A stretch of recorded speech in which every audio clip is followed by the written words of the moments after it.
প্রিয় দ্বাদশ শ্রেণীর সকল ছাত্রছাত্রীরা, আর মাত্র কয়েকদিন পরেই তোমাদের তৃতীয় সেমিস্টার পরীক্ষার ঠিক দোরগোড়ায় দাঁড়িয়ে তোমাদের জন্য নিয়ে চলে এলাম ইতিহাস বিষয়ে একটি চূড়ান্ত গুরুত্বপূর্ণ নমুনা প্রশ্নপত্র ও সাথে তার উত্তর।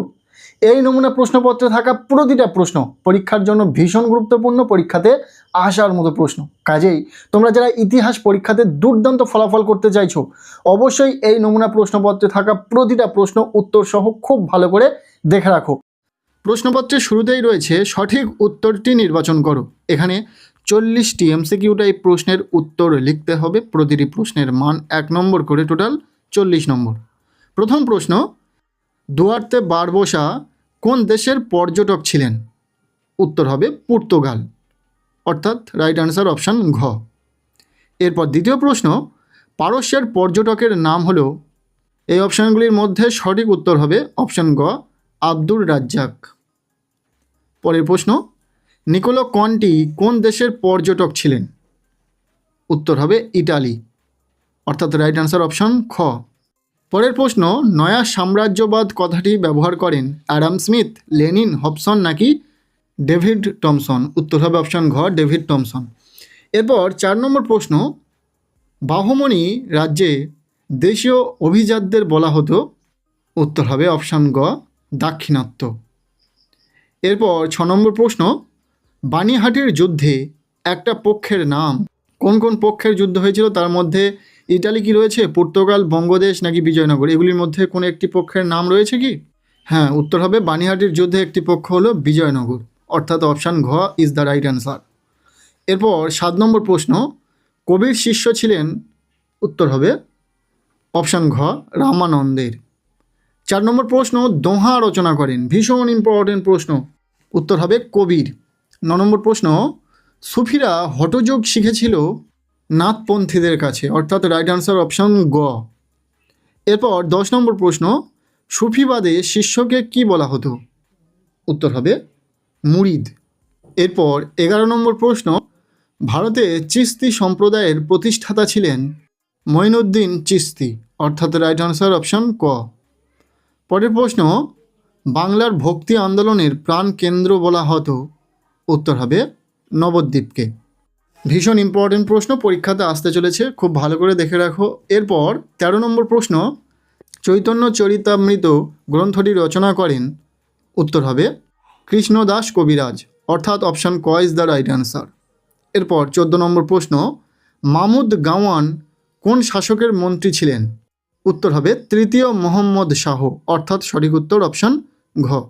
আমরা যে প্রশ্নগুলো বলছি প্রতিটা প্রশ্ন তোমরা খুব ভালো করে নিজেরা প্রশ্নের উত্তর করার চেষ্টা করো, এবং ভিডিও শেষে অবশ্যই কমেন্ট করে জানাবে যে কতগুলি প্রশ্নের উত্তর তোমার জানা ছিল, তোমরা নিজেরা কতগুলি প্রশ্নের উত্তর করতে পারলে। এর থেকে এটা স্পষ্ট হয়ে যাবে তোমার প্রস্তুতি কতটা রয়েছে, তুমি কত ভালো নাম্বার পেতে পারবে পরীক্ষাতে, বা তোমার প্রস্তুতি এই মুহূর্তে কতটা রয়েছে। যেহেতু পরীক্ষা এখন অনেক বাকি, এখন থেকে আরও ভালো করে প্রস্তুতি নিলে তোমরা অনেক ভালো রেজাল্ট করতে পারবে।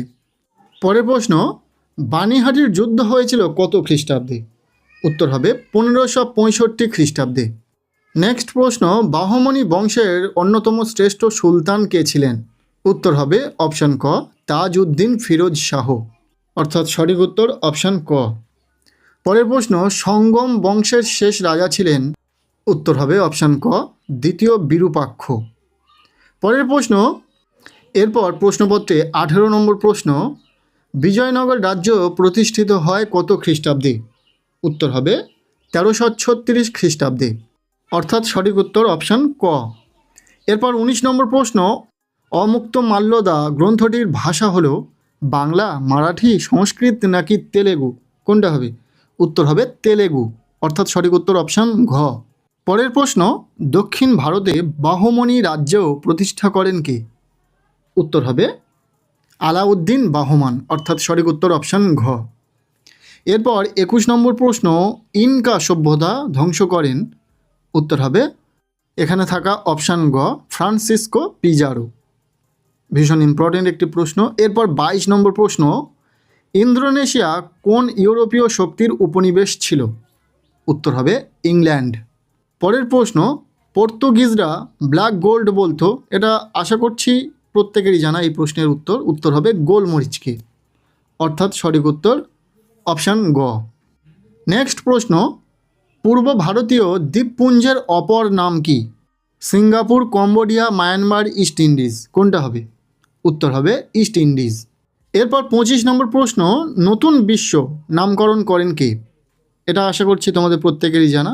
এই সমস্ত ইম্পর্টেন্ট প্রশ্ন যদি না জানা থাকে তাহলে কবে জানবে ভাই? অনেক সময় পেরিয়ে গেছে, হাতে আর মাত্র কয়েকদিন সময় বাকি রয়েছে, তারপরেই তোমাদের পরীক্ষা।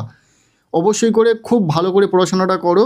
শুধু যে আমরা নমুনা প্রশ্নপত্র শেয়ার করছি তা কিন্তু না, আমরা পরবর্তীতে পার্ট বাই পার্ট প্রতিটা অধ্যায় ভিত্তিক কিন্তু প্রশ্ন উত্তরের ভিডিও নিয়ে আসব।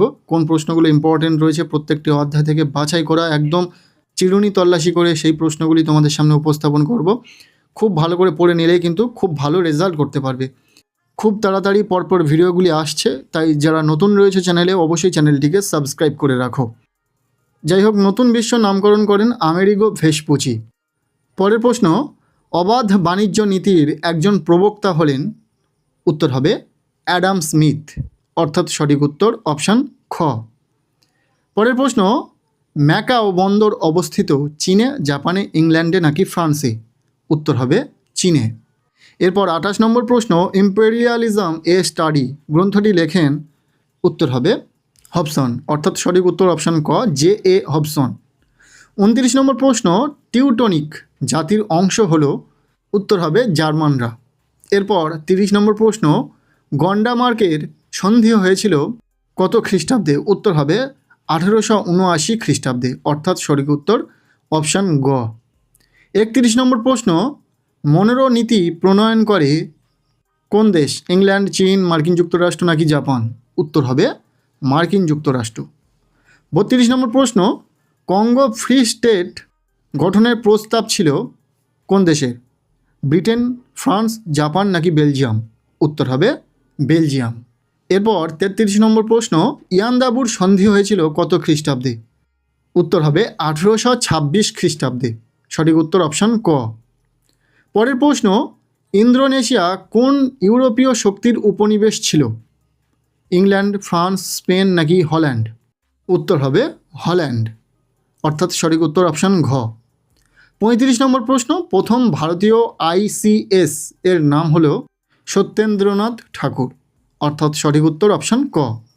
এরপর 36 নম্বর প্রশ্ন, জুডিশিয়াল এর ঘটনার সঙ্গে যুক্ত বিভাগের নাম শাসন বিভাগ, আইন বিভাগ, বিচার বিভাগ নাকি সেনা বিভাগ?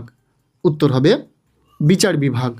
পরের প্রশ্ন, 1773 খ্রিস্টাব্দের রেগুলেটিং আইন তৈরি হয় কার আমলে? উত্তর হবে ওয়ারেন হেস্টিংসের আমলে, অর্থাৎ সঠিক উত্তর অপশান ক। এরপর 38 নম্বর প্রশ্ন, বাংলার প্রথম গভর্নর জেনারেল ছিলেন কে? উত্তর হবে ওয়ারেন হেস্টিংস। 39 নম্বর প্রশ্ন, এলিজা ইম্পে ছিলেন? উত্তর হবে সুপ্রিম কোর্টের প্রথম প্রধান বিচারপতি। এরপর শেষ প্রশ্ন, আধুনিক পুলিশি ব্যবস্থার জনক ছিলেন? উত্তর হবে কর্নওয়ালিস। এই ছিল দ্বাদশ শ্রেণীর ছাত্রছাত্রীদের জন্য তৃতীয় সেমিস্টার ইতিহাস বিষয়ের একটি নমুনা প্রশ্নপত্র। এই প্রশ্নপত্রে থাকা 40টি প্রশ্নের মধ্যে তোমার কটি প্রশ্নের উত্তর জানা অবশ্যই কমেন্ট সেকশানে জানাবে। এর থেকে তুমিও তোমার প্রস্তুতিটা জানতে পারবে। আজকের এই ভিডিওটি এতটুকুই ছিল। কেমন লাগলো ভিডিওটি অবশ্যই কমেন্ট সেকশানে জানাও। ভিডিওটি ভালো লেগে থাকলে লাইক করে দাও, চ্যানেলে নতুন হলে চ্যানেলটিকে সাবস্ক্রাইব করে রাখো, আর পারলে ভিডিওটি প্রচুর শেয়ার করে দাও।